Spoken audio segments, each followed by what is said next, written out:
जय Hind everyone, welcome back to the channel of Simran आयस। So आज हम लोग गाइस बात करेंगे दैट इज़ अबाउट योर एक नई सीरीज जिसमें मैं जीएस पेपर 2 के सभी क्वेश्चंस को डिस्कस करूंगी विद योर मॉडल आंसर्स और उस टॉपिक को भी समझेंगे इन डिटेल कि वो एग्जैक्टली क्या है।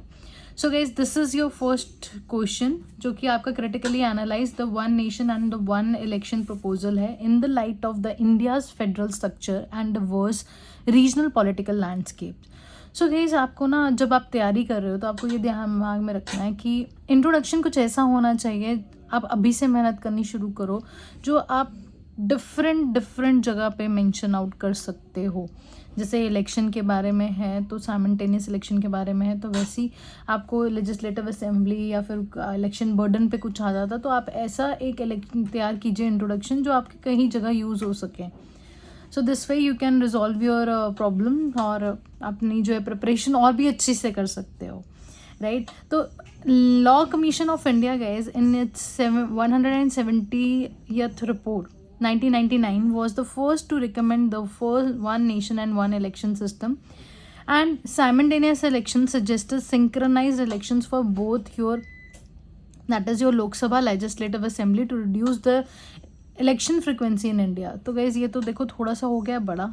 अब मैंने इसको जो है थोड़ा बहुत आपको आइडिया के लिए दिया, आप इससे थोड़ा छोटा लिखें तो बेटर है क्योंकि ये 150 वर्ड्स का था तो अप्रॉक्सीमेटली इसको 2.5 में आपको ख़त्म करना होता है बेसिकली। सो इसके हिसाब से आप कट शॉर्ट कर सकते हो। सो यहाँ पे मैंने दोनों चीज़ों को एक्चुअली आपको समझाना था कि वन इलेक्शन वन सिस्टम होता क्या है।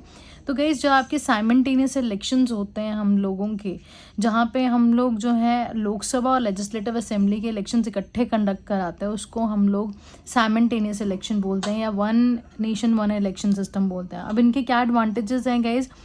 गाइज हम लोग करना चाहते हैं यहाँ पे एनहांस आपकी गवर्नेंस एफिशिएंसी के साथ and more focus on merely on your campaign. ऐसा ना हो कि गवर्नेंस बिल्कुल नहीं चल रही है और हम लोग कैंपेनिंग पे ही ध्यान दें, क्योंकि कोई पॉलिटिकल फेसेस होते हैं गाइस वो सिर्फ हमेशा जो है अगर इतनी बार लगातार जो है आपके इलेक्शंस होते हैं तो वो कैंपेनिंग में ही बिजी रह जाते हैं और पब्लिक के वेलफेयर के लिए काफ़ी जो है सफ़र आउट हो जाता है हमारा काम overall.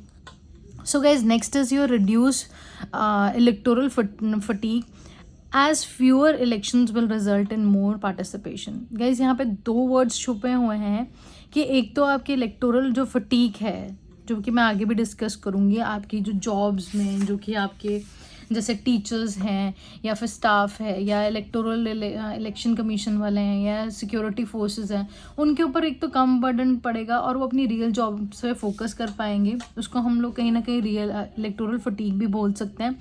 And it will also result in your mass participation. तो अगर बार बार नहीं होगा, उनको पता होगा कि एक ही बार ही होना है तो सभी पार्टिसिपेट करने के लिए ज़रूर आएंगे। Minimise the disruption of the public services and the policies. तो क्या होता है कि 5 साल के बाद फिर उसके बाद नई चेंज हो जाती है, सेंटर में अलग स्टेट में अलग, तो ये काफ़ी मतलब कि जो फेडरलिज्म है वो हर्ट होता है। इसकी वजह से काफ़ी ज़्यादा सिमेट्री में चीज़ें आ सकती हैं। हम लोग इलेक्टोरल आपका बर्डन है। अब गाइस देखो मैंने तो यहाँ पे कर दिया रिपीट, देखो बट आप लोग मेक श्योर करो कि जब आप जीएस में ऐसी कुछ चीज़ें लिख रहे हो तो आप ना रेपिटेशन ना करो, वर्ड्स का पॉइंट्स का रेपिटेशन ना करो। So guys greater political stability आएगी इससे, शायद सेंटर और स्टेट में सेम सरकार आएगी तो पॉलिटिकल स्टेबिलिटी ज़्यादा आती है। जैसे हम लोग क्लैशेस देखते हैं आपके कभी दिल्ली के सीएम और आपके लेफ्टिनेंट गवर्नर के बीच में, तो हमेशा ऐसे लड़ाइयाँ जो हैं आपकी वो रिजॉल्व हो जाएंगी। कॉस्ट इफेक्टिव रहेगा, इकट्ठे जा रहे हैं बार बार नहीं आ रहा तो ऑब्वियसली कॉस्ट इफेक्टिव होगा वो। मॉरल कोड ऑफ कंडक्ट में गाइस आपका जो है रिड्यूस हो जाएगा, जिसमें क्या होता है कि मॉरल कोड ऑफ कंडक्ट जब आपका इलेक्शन से पहले लगता है तो हम लोग नई पॉलिसीज़ लेके नहीं आ पाते, तो ये चीज़ जो है गाइस हम लोगों की काफ़ी ज़्यादा रिड्यूस होगी। अब डिसएडवांटेजेस क्या हैं अगर हम लोग आपके वन नेशन वन इलेक्शंस को अगर इम्प्लीमेंट करते हैं गाइस, तो कहीं ना कहीं रीजनल पार्टीज़ जो हैं अपना जो है दबदबा और ओवरशैडोड हो जाएंगी बाय और larger national parties. Political stabilities जो है वहाँ पे इनस्टेबिलिटी ज़्यादा भी हो सकती हैं। अगर वो स्टेबल हो सकता है तो हंग गवर्नमेंट जैसी आपकी जो है चीज़ें पैदा हो सकती हैं जो कि अल्टीमेटली डिसएडवांटेज भी हैं। तो आप एक ही पॉइंट गए आप एग्जाम्पल देके एडवांटेज और डिसएडवांटेज दोनों में आप जो इस्तेमाल कर सकते हो।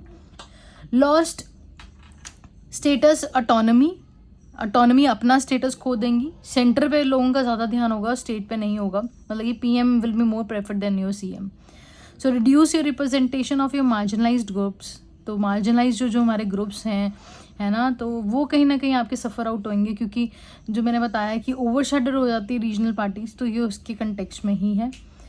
Threat to the spirit of your federalism. There will be many constitutional amendments guys हमें करनी पड़ेगी विद योर स्टेट रेक्टिफिकेशन. अगर हम लोग ये स्टेट आपका जो है करते हैं, जिसमें आर्टिकल नंबर 82, 85, 172, 74 आपका जो है इंक्लूड होता है. इंफ्रास्ट्रक्चर इश्यूज बहुत ज़्यादा हैं गाइस, क्योंकि इतने मैसिव स्केल पे इकट्ठे करवाना इज़ वेरी डिफ़िकल्ट. तो लॉजिस्टिक्स हम लोगों को चाहिए, और अकाउंटेबिलिटी जो है वो 5 साल के बाद हो जाएगी. मतलब कि पहले तो क्या होता था कि जो पॉलिटिशियंस होते थे वो जल्दी जल्दी कुछ ना कुछ करते थे, तो पर अगर ऐसा कुछ होगा, हम इकट्ठे ले रहे हैं, तो फिर वो आपका जो है कहीं ना कहीं आपका लैक कर सकता है, अपनी जो एफिशिएंसी और अकाउंटेबिलिटी को बहुत ज़्यादा लंबे दायरे में लेके जा सकते हैं वो लोग. अब ना ही गाइस हम लोग बात करते हैं, क्योंकि एंडिंग हमें हमेशा सोल्यूशन के साथ करना चाहिए. That is what a real administrator is. तो सोल्यूशंस और रिकमेंडेशंस गाइस, ऑल्टरनेटिव्स क्या हैं? पायलट प्रोजेक्ट टेस्टिंग की जाए, फेस्ड इम्प्लीमेंटेशन में मैनर में कर सकते हैं. जो इंफ्रास्ट्रक्चर इश्यूज़ हैं या कुछ भी, तो हम फेस्ड मैनर में कर सकते हैं. And guys send it to the public opinion also, कि क्या कहती है पब्लिक, क्या कहती है, सेंटर और स्टेट के इकट्ठे करने चाहिए, अलग अलग रहने चाहिए. हमें मॉरल कोड ऑफ कंडक्ट में भी कुछ चेंजेस कर सकते हैं. अगर हमें लगता है कि वो काफ़ी ज़्यादा सफ़र करता है, तो वहाँ पर रिफॉर्म किए जा सकते हैं. पब्लिक अवेयरनेस कैंपेन्स हम लोग लॉन्च कर सकते हैं, और सिविल सोसाइटी इंगेजमेंट भी जो है हम लोग इंक्रीज कर सकते हैं इसके लिए. So this is all for it guys. ये कुछ आपका जो है वन नेशन और वन इलेक्शन का आपका जो है सिस्टम जो एक्सप्लेन आउट किया है. I hope you like this video. Thank you so much guys for watching. God bless you all. जय हिंद.